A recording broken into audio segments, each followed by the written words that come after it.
and our presenter. So, Mark, you can come and join me. So, Mark Hausman is very famous in the area. Not only does he have a business, he talks about social media and how you can make money with social media and what the world has changed. He's actually a stand-up comedian too. He runs a circuit in the DC area. So, it should be very entertaining for us today. So, Mark, thank you. Appreciate it. Welcome to a small room, and I'm a big talker, so I'm going to try to go mindless here. But if I get to the point where you're having trouble hearing, it doesn't offend me just to kind of throw something at me or act a little bit, and just let me know when I'm grabbing the microphone. So Kevin's absolutely right. Grab this. So I've got two worlds that I live in. The first is I'm the president and CEO of a company called Strategic Communications Group, which is a web-to-sales consultancy. We help clients, organizations utilize social media content, search engine optimization to more quickly identify sales-ready leads. I do a lot of work in the federal IT marketplace, so I know the space that you're in very well. So that's one of the reasons why I'm here. The second reason, I think the reason why I was thought up on this gig is, yes, Kevin is absolutely right. For the last 4 years, I've performed stand-up comedy in the Washington, D.C. area. I actually have a great niche. I perform at community festivals, street fairs, charitable fundraisers, and then college and high school events. So I am right in the middle now of what I refer to as high school after prom season. So in May, I performed at 6 high schools in Montgomery County at their after proms. This month in Fairfax County, I'll be at 4 high school all-night grad parties. So if you think this is a top audience, try 316 and 17-year-olds at 3:30 in the morning. That's But one of the things that they teach you about stand-up comedy, and I actually learned this, I took classes at the Improv downtown, is that it's actually very analogous to sales. Stand-up comedy is really all about 2 things. It's about tempo and rhythm, and it's about connecting with your audience on a topic of mutual interest. So my challenge today, as I prepared for this presentation, was to come up with a story, come up with an anecdote, come up with something that would really be consistent with what Commvault is trying to accomplish in the federal marketplace, but would also be something that's relevant to this group of exceptional sales and marketing professionals that we've gathered today. So bear with me for a second. I think I've got a story that works really well. So as I mentioned, Strategic Communications Group professional services firm, from time to time, I get contacted by prospective clients. And I had that happen about 6 months ago. I got contacted by a very large global organization in the technology space. I really don't want to say who it is. It's not appropriate. What I can tell you, though, is 2 initials are HP. So I was Right, so I was contacted by this company, and they said, you know, our corporate team, our corporate marketing team, is an organization doing some really interesting things with social media and sales and driving interaction. Would you be interested? They're going to actually be in the Washington, D.C. area for a conference. Would you be interested in coming out and meeting with them? So I said, yeah, hey, absolutely. This would be a great opportunity. I'm happy to do that. So I drive out to the old EDS building. So remember that building out in Herndon, right? So I go to the old EDS building, and I check in there at the front desk, and they bring me up to the 3rd floor to one of these really large corporate conference rooms. You know, we've all been in those, right? This really long table. And it's just me, so they sit me down at this end of the table. And I'm there for like 5 minutes by myself, right? So you check your email, you look around, it's all white, whatever. So finally, after 5 minutes, their corporate social media, corporate marketing team comes walking in, and there's like 6 of them.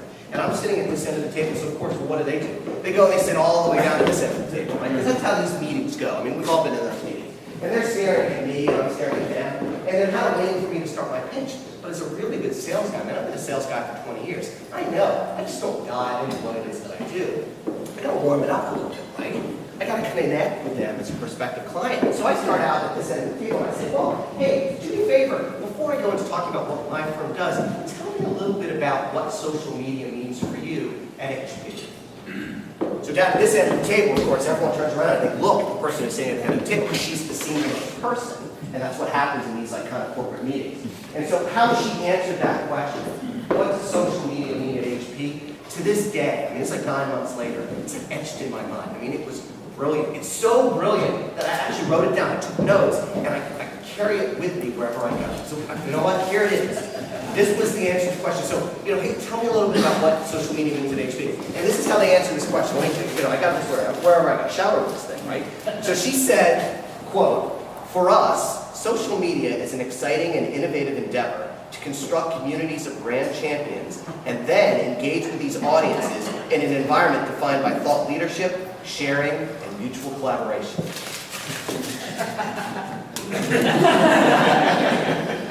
So she says that, and then everyone looks down at me, right? That's how these meetings go. and it's my turn. And I gotta come up with something big here, right? I got 3 kids under the age of 12. I don't know what college is gonna cost in like 10 years, but it could be like $1 million. And my organization, I've got 30 people work for me, and this is HP, and this could be a huge account, right? You've all been in those meetings where you got this big account, and it's your turn to talk, and you gotta come up with some stuff that's really innovative and groundbreaking. So what happens is, I have what I like to refer to as that Jerry Maguire moment. Does everyone remember that movie? Right? So Tom Cruise, remember he's on that corporate retreat at the start of that movie, and he's up all night because he writes that mission statement. He has this vision for the future of sports representation. He writes that vision statement. He goes to the copier room at like 3 o'clock in the morning, there's out of the ponytail, he's like, God, put yourself out there, right? And he did the vision thing. So I have this moment, this Jerry Maguire moment. And so they're staring at me, I'm staring at them, and I get filled up with confidence. I start thinking about my kids, I start thinking about HP, and I start thinking about budget, right? How great of a contract this would be. This would be major dollars for my company. And I fill up with confidence. And what comes out of my mouth is, what the heck are you talking about? And to this day, I think everyone in this room might be surprised to know that I've never done $1 business with HP. I keep calling them, I send them emails, I don't respond. It's the craziest thing. The point I'm getting to, though, right? So we've all heard presentations about social media. And marketing people come in and they talk to us about social, digital, and online. And everything's different now, right? You gotta engage and connect and fan and friend and follow and share. But for sales professionals, it's really tough to get your brain around what that exactly means. And why is there value there? I get it from a branding and marketing perspective, but none of us are held accountable for that. Right? I mean, I live in the reality world where I gotta make a number. I mean, if I don't sell, my organization doesn't move forward, I don't eat, man. I mean, this is all about connecting with customers and prospects who have money and creating meaningful dialogue. Social media, that's some branding stuff, man. It's people like marketers walking around tweeting stuff, right? Well, wait a second. Is there a different way to look at social? And as I've gone out and talked to a lot of people just like you, really innovative, interesting, engaged sales professionals, what I found is this is the biggest issue when it comes to social media. They look at the landscape and they're kind of left going, what the heck is all this stuff, right? I mean, I'm not under the age of 25, I'm not Snapchatting anything, right? You look at all these different tools and technologies and the fact that it's new and it all has these weird sounding names, that you just really kind of just push it aside and say, right? I spoke earlier this year at Pitney Bowes conference, at a North American Big Sales Conference, right? And I gave this talk about social media. I tried to demystify it a little bit. And then afterwards, this guy came up to me, and I'm very sensitive to different cultural backgrounds, races, and ages. And I don't want to say this was an older gentleman, but I think he was going to come up and talk to me about the campaign he worked on to introduce the wheel, right? So he comes up to me, and he says, Mark, he's got that gruff voice, like maybe it's like 3 o'clock in the morning always for him. Mark, I've been selling for 40 years. Nobody's going to tell me how to do things differently. And my reaction was, wait a second.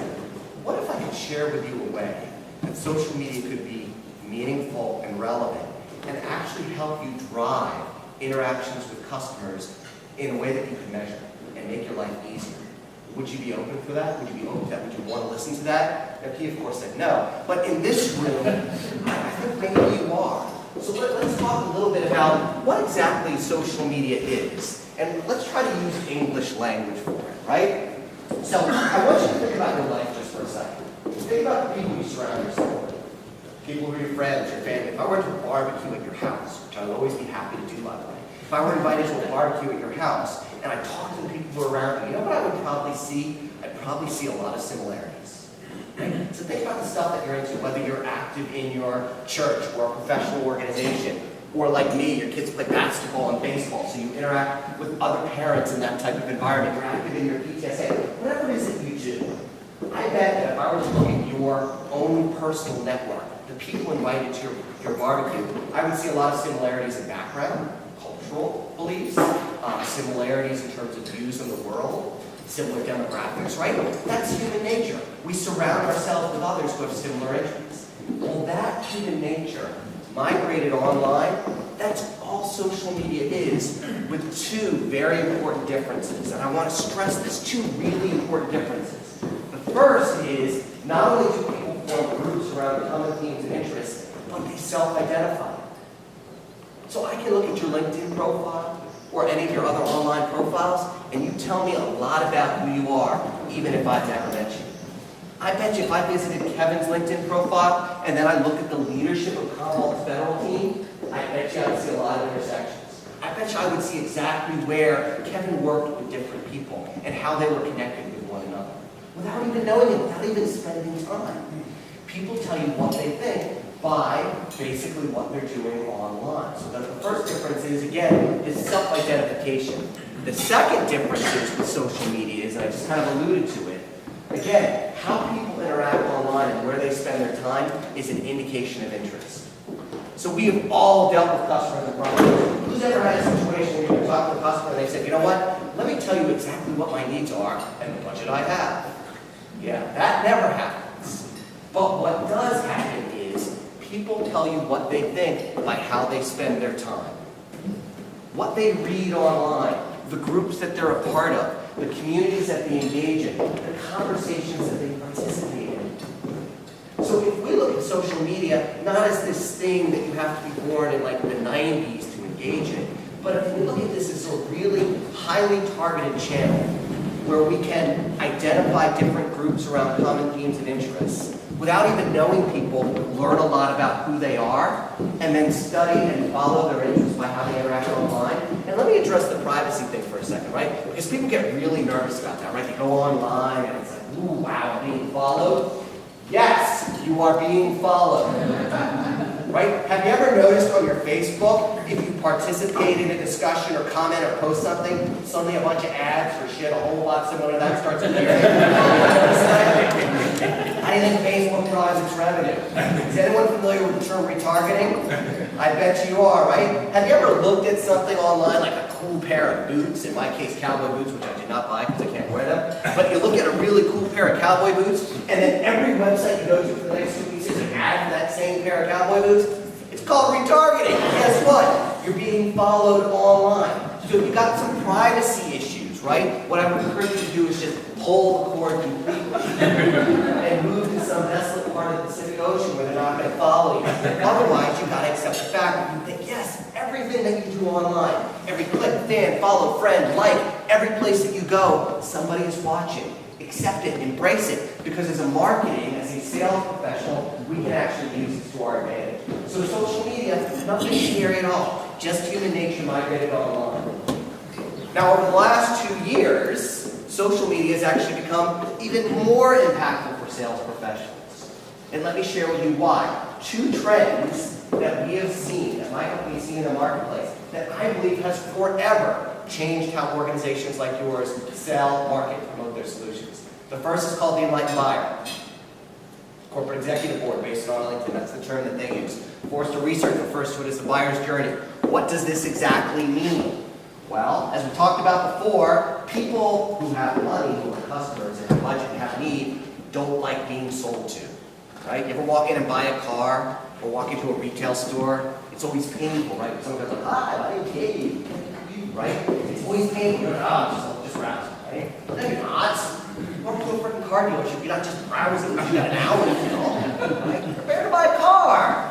We know that. They know it. Everyone knows it. It's the same thing in our world, right? People don't like telling you. They don't like being sold to.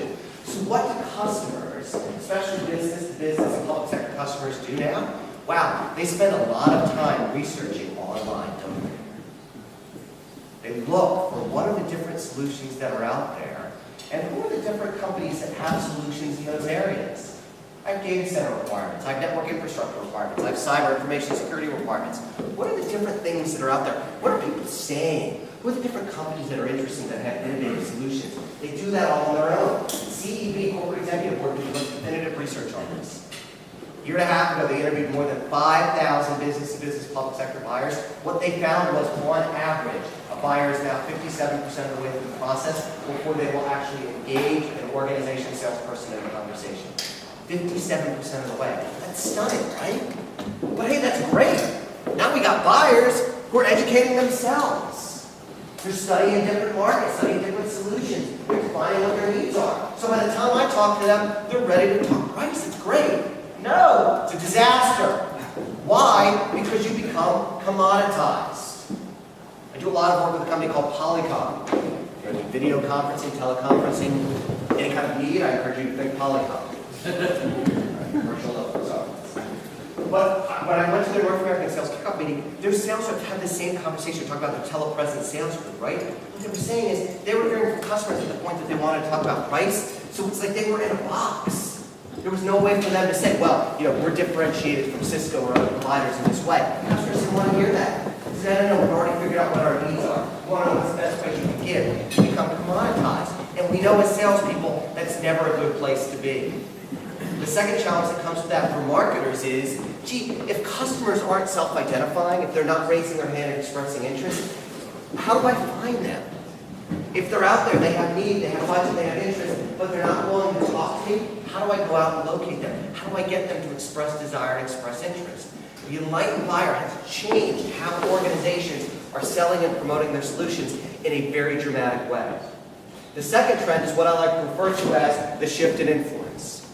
So where did people used to go for information about the marketplace? You used to go to a trading magazine, right? Has anyone picked up a trading magazine lately? It's kind of like a leaflet, right? It's kind of, isn't it sad? I mean, I love GCN, watch tech as much as the next guy. I used to freaking go to bed reading FDW, good stuff, right? That's not true. I did not go to bed reading FDW. Half the stuff I'm talking about, guys. Right? Have you ever picked up those trade magazines? It's sad. The Washington Post business section. Did you notice it disappeared? It's now buried in the A section on every Monday. In fact, I would argue to you, the Washington Post only exists because it's Jeff Bezos' pet project. It wasn't going to exist as a standalone publicly traded company because the revenue was cratering. Because what marketers have figured out is, wow, customers and prospects now spending time online. Maybe I should invest some of my advertising dollar in search. Maybe I should have a presence on LinkedIn. Maybe I should have a presence on Facebook.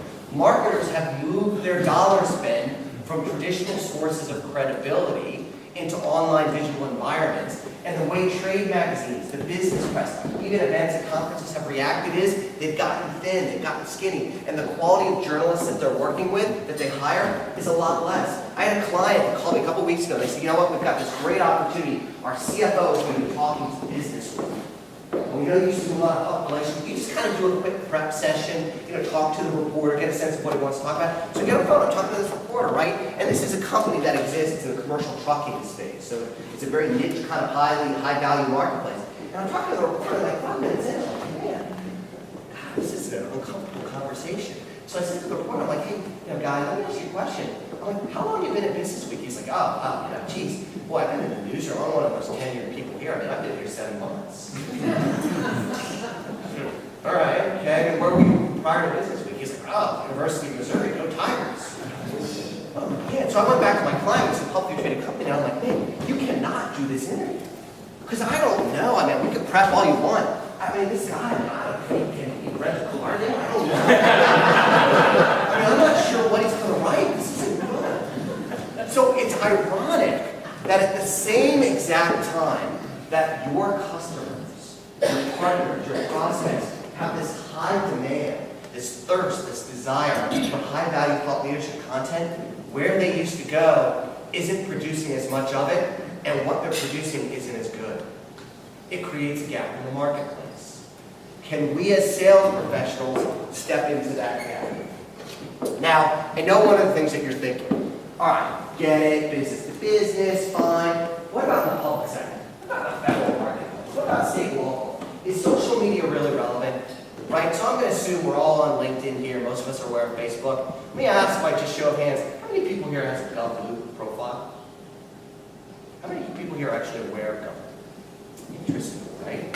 So GovLoop, G-O-V-L-O-O-P.com, is LinkedIn for the government marketplace. More than 60,000 members, one of the fastest growing niche online communities out there. 70% of their membership is federal, 20% state and local, 10% is industry. Free to join, free to set up a profile. You join different groups, participate in all kinds of conversations and discussions. My firm is based here in Washington, D.C. We're in McLean, Virginia. I would say 50% of our business is in the public sector, working for companies that sell into the federal and state and local market. It's not because I'm geographically here. What we have seen is the most rapid adoption of social media in the government customer community than any other vertical market. There isn't even a close second. Only close second I would say is cybersecurity, but those people are really anxious about everything regardless. Why is that? Why is GovLoop the fastest growing niche online community? Why are all these government decision makers? And it's not just junior level people. I mean, you go to GovLoop, you are seeing very senior level, C-level executives at different agencies, federal civilian, DOD, Intel, although Intel is kind of tough to figure out, but different agencies really engaging in conversations about what their needs are and sharing best practices and creating discussions. Why? Because the business of government, success in constituent service, success in mission achievement is all about sharing best practices. In the business-to-business world, you get a lot of, whoa, this is what we do differently. So we're at the Ritz-Carlton, we're not going to talk about our secret sauce because we don't want Hilton to pick up on it. Or if we're at Polycom, we're not going to talk about our differentiated manufacturing best practices because we don't want our competitors to know. You don't have that in government. They want to talk about best practices, they want to share. So what you're seeing in your marketplace is this huge migration, this shift of your customer community from reading trade magazines. I'm not saying the trades aren't important, they still are. I'm not saying events aren't important, they still are. But you're seeing this migration from those people spending time in those environments to spending time in online social and digital environments. Again, I come back to a question. Does that present an opportunity for all of us in this room? I will offer to you yes. What is that opportunity? So, 3 ways that today or tomorrow, because you're going to have a great time this afternoon, so I do not want you to leave this wonderful venue. Tomorrow, when you get to the office, there are 3 things that you can do in less than an hour. Less than an hour to start utilizing social media in a way that will help you find, connect, and build relationships with customers and prospects more quickly. The first is, you got to freshen up that online profile. I do these conversations all the time. Here's something that I hear from salespeople. It's LinkedIn thing. I get requests every once in a while. I haven't looked at my LinkedIn profile in like 3 years. Right? If that's you, it's okay. You're not alone. Nobody's going to raise their hand. But if you're sitting there thinking, God, it's me, yes, there's a lot of that. That's not good enough anymore. That's like 2003. Remember back 2003 when you meet with companies and they'll be like, we're so busy, we don't even have time to update our website. You ever get that? Right? And you're sitting there like, yeah, right. You don't have time to update your website because you either have nothing going on, or you got no money, or you're a lazy F. So, I promise these guys, I promise you I will not cuss. I checked with them, I said, look, I got a couple jokes where I drop the F word, and you hold down.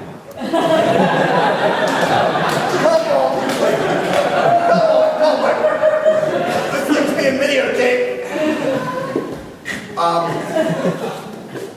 Right, it's the same thing with your LinkedIn profile, people. Please, please, please, please, go and look at this as the most strategic piece of online presentation you have. Before you go to a meeting now, what do? Don't you Google the people you're going to be meeting with? Don't you go to LinkedIn and take a look at their profile? So for heaven's sakes, what I would encourage you to do is just don't fill out where you work, where you went to school. Actually give it some thought. Hey, what are the things that I really know? What are my areas of expertise? So when I fill out my job description, don't just look, engineer, sales professional, right? That's fine. But why don't you have a couple of bullet points about the things that you have expertise in? Because guess what? That's providing a more informed presentation of who you are as a professional, but it's also making you a lot more searchable. Like if you have questions about, hey, what words should I use to describe myself? You should go to your marketing organization and ask them what words do they use to kind of tag or optimize the corporate website. Right? They spend a lot of time thinking about that stuff. Because the more searchable you are online, guess what? People find you. It's amazing. If you look at my LinkedIn profile, man, I got all kinds of words sprinkled in there. The amount of people that find me, some of them are a little bit crazy, but I get a lot of really good, interesting flow just by people who are like, hey, I was looking on LinkedIn, and I saw your profile, and I wanted to ask you this question. Those are great messages to get. So update that profile, freshen it up, and then you can add all kinds of stuff to it now. You can add presentations. You can add interesting articles that you've read. There's a lot of interesting content that you can now overlay on LinkedIn. You can actually publish on LinkedIn now, right? There's lots of things that you can do on the platform that's really easy, and I spend no more than 15 minutes a week on it. No more than that. It's such an important calling card that I encourage, I beg, I plead with you. Take a look at your profile, update it, freshen it up, make sure it's really strong. Second, find and follow customers and prospects. Right? Let's talk about Twitter. I'm going to drop the T word on you. Whenever I talk about Twitter, people are always like, I don't care what you had for lunch. I'm obviously not tweeting out what I had for lunch. I got 2 Twitter feeds. I got the strategic guy, in which I share a lot of interesting content, things that I find interesting. I got a good number of followers. I follow people, all kinds of other stuff. That's great. But guess what? I also have, dramatic pause, I have a double secret Twitter profile as well. Anyone catch the Animal House reference, double secret, right? So I got this double secret Twitter profile where I follow 250 chief marketing officers. That's who I sell to. And all I do is follow them. I don't tweet anything out. I go there once a day for 5 minutes, and I look at what these people are sharing. Because guess what? They tell me a lot about who they are and what they find of interest. I have a huge meeting coming up next week, a big sales presentation. The chief marketing officer that I'm meeting with is a huge University of North Carolina men's basketball fan. How do I know this? He tweets out stuff about it. So guess who else has become a huge University of North Carolina? I tell you about the recruits that we got coming in. I tell you about all the returning players, right? So you know that 10 minutes before the meeting starts, and you just kind of go back and forth a little bit. Guess what I'm going to bring up? I'll be like, wow, geez, University of North Carolina. I'm so excited about the upcoming season. I'm connecting with this one person in a way just because I spent a little bit of time following him on Twitter. You can do the same thing on LinkedIn. You can do the same thing in a variety of other social online environments like Guply. Just follow CIOs, follow CTOs, follow people that are interesting, that are important to your success, the people that you want to sell to. They'll tell you a lot about who they are. People share stuff about their families, their kids. People share all kinds of stuff online, the things they find interesting. Because let's not forget one important fact of sales. Yes, you got to have a good solution. You got to have a good product. You got to have capabilities, credentials, all that other stuff. At the end of the day, what do people buy? They buy from a person. Success in sales is all about relationship and trust. This is a shortcut to get there. And I promise you, your competitors aren't doing this. So, follow, start studying, engaging, looking at different people that you find of interest. The last best practice is look for opportunities to share information and best practices. Remember what we talked about before, that gap in the marketplace? The fact that people really need all this great thought leadership content to make smart decisions about vendors and solutions, and where they used to go, there isn't producing as much of it. Guess what you can be? You can be your own publisher. Social media, digital, is just a distribution for your content. So you freshen up your LinkedIn profile, your company puts out an interesting press release, or an interesting case study, or your marketing organization invests time and effort to develop some really interesting collateral. You can share that online. And you can go to LinkedIn. Does everyone know that LinkedIn has groups and there are discussions that occur there every day? You can go to a discussion that's interesting and relevant, and as long as you're not spamming anybody, because that's kind of a no-no, you don't want to do that. As long as you're not spamming anybody, you can share interesting content that helps customers and prospects make smarter decisions. You're not selling your company, you're not selling yourself. All you're doing is promoting your expertise, your thought leadership. But guess what you're also doing is you're creating a connection and a relationship. Let me share with you an interesting story. Our largest client to date is somebody that didn't come from a referral. Professional services firm, right? Most of my business comes from referrals. It came from somebody that I was following on Twitter, connected with on LinkedIn, and he put out a couple of interesting questions about some things that his company was thinking about from a digital perspective. And all I did was share a link to a video of a presentation that I'd given at an industry conference. And he liked my link. He liked it. Shared it on the group, not into him specifically, but he then went out and liked it. So I sent him a message and said, hey, look, we've connected online, we're kind of going back and forth. It's obvious we have a similar set of beliefs and values. Maybe we should talk about on the phone for 15 minutes, just so I can introduce myself. That's how the call came together. 2 years later, that piece of business has been worth more than $500 million. Right? People are spending their time in this online environment. But if you look at yourself, not as a sales professional, but but as someone who truly has market expertise and has experience in helping customers make smart decisions, guess what? By sharing a little bit of that and giving that away, people will raise their hand and say, hey, this is interesting. It gives you the ability to create a conversation, create a discussion. Here's the best analogy that I've come up with. We've all walked into those networking events where you open up the door and there's like 200 people in the room. Isn't that like an uncomfortable thing, right? Everyone's got name badges. I always hate that because name badges are always there, right? So with guys, it's not a big deal, but like, I say this with women, so I spend a lot of time like looking at name badges, always not a uncomfortable moment, right? Right, yeah. Okay. Moving on from that. So here's the analogy that I'll share with you. Imagine a situation where you walk into that room with 200 people, and in that room, you already know the 10 people that have need and budget and interest. That's what we're talking about. Digital, social. This is a huge room. And by just engaging and putting yourself out there a little bit, what you'll find is people will stop and raise their hand. They'll tell you that they have interest and they have need.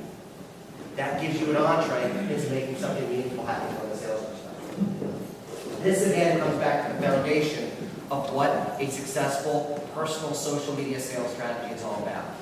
You got to be able to engage, you got to be able to educate, and when appropriate, you have to entertain. If you think of yourself as a publisher, and think of yourself as someone who really has this wealth, this repository of best practices and information, you can really have a meaningful presence out there and really connect with high-value prospects. So I know what you think. Okay, this is all great stuff. Commvault, thank you so much for bringing Mark out. He has changed the way that I view social media. I'm only going to do business with Commvault. I know that's what you think, right? I love it. But one of the things the folks from Commvault challenged me is they said, you know what? This is a really important room. These are our most important partners. Mark, is there any bonus tip that you can bring? Anything extra that you can share that you don't normally share with other folks that you go out and talk to? And initially I said no. But then they said, you know what, we'll give you lunch. And I said, all right, well then I'm going to. So let me share with you a bonus tip, and I'm going to get personal. Because again, we talk about social media, creating interaction, engaging with people has to be a little bit personal at some level. I'm going to share with you a story. So my wife and I have 3 sons. We have an 11-year-old, a 9-year-old, and a 1-year-old. Yes, everyone always says that I have one wife. This is not my second marriage. And sometimes the world is full of surprises. So when they tell you, so for guys, when they tell you the system is 99.6% reliable, they're not kidding. Sometimes your world changes because of 0.4%. This story is actually about my oldest son, Hunter. So Hunter, who is in 5th grade right now, is going to be going into 6th grade. He's very active in sports. I actually coach his Little League baseball team. And one of the things I always tell parents is if you get an opportunity to coach, it really is a wonderful experience because you get a chance to interact with your son in a different environment. You get a chance to interact with his friends. It's as much rewarding for me as it is for the kids. It really is a fabulous experience. And I had a situation last year where my company had to do a lot of business with Microsoft. And there was this important program that we were working on together, and the client contact that I was working with, he wanted to do a conference call. It was on a Saturday morning because he had some things going on during the week, and he had this big presentation on Monday. And when he wanted to do the conference call, we did the exact same time as my son's baseball game. And you know, I was really torn about it, to be honest with you. I mean, this is a big client. This is a very important situation.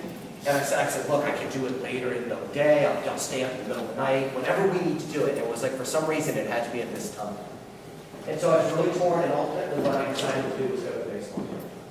I didn't do the conference call. And did it create an issue in my client relationship? It absolutely did. It absolutely did. And it's an issue that I'm still working to recover from. But when I went to the baseball game, what's interesting about Little League sports is, so you know, Little League, is anyone here have a kid that plays Little League baseball, right? Finally, it's starting to look like baseball, but you know, it's a very interesting experience, right? So, you know, in Little League baseball, until you get to a certain age, unless you kind of strike out, but in this league, there is no strike. It's one of those things where you can't strike out, they just keep throwing it until you hit it, right? And like, anytime you hit the ball, you really are guaranteed getting to first base, just because the fielding isn't that great. Except my son is left-handed.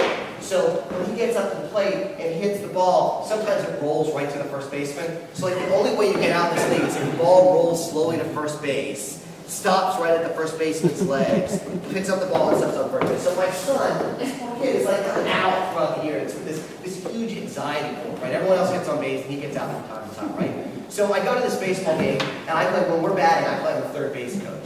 And my son gets up and it's like from the movie The Natural. He has this moment where the pitch comes in, it's a pitching machine, the pitch comes in and he like strokes it into the outfield. It's like this moonshot into the outfield.